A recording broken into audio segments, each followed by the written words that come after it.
So I'm gonna show you how to reassemble the Hogue Deka. You'll need a T8.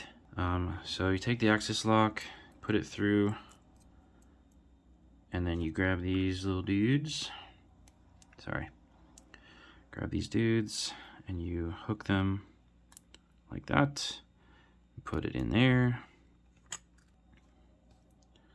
Another one, if I can grab it. Hook it like that. Put it in there. Okay, I'm gonna put this side on.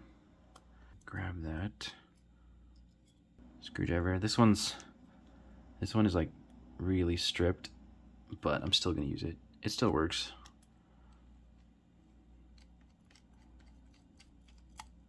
Put both the scales back on, pretty much.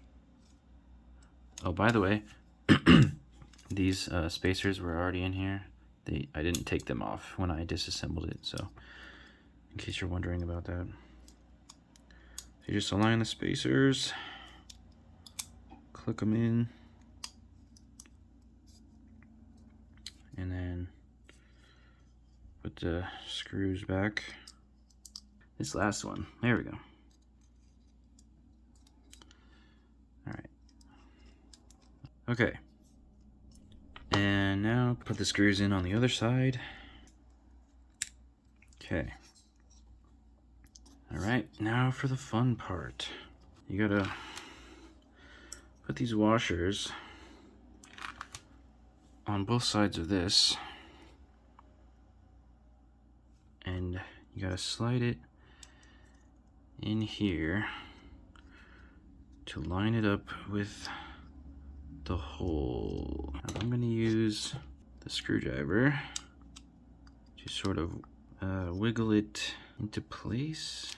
All right, I got it all the way through.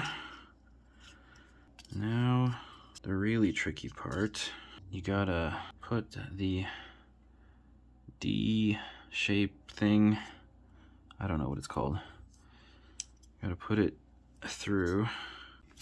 Okay, so the trick that I did is I pulled the axis lock back and it allowed me to sort of slide the blade a little bit more around. Now I'm just trying to get past the final washer. There we go. Yeah, just pull the axis lock back and swiggle it around. And I got all the way through.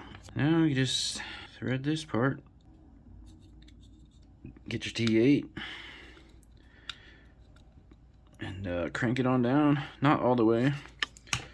And then what you want is the sweet spot of no blade play, but you also want it to like come in and out smoothly.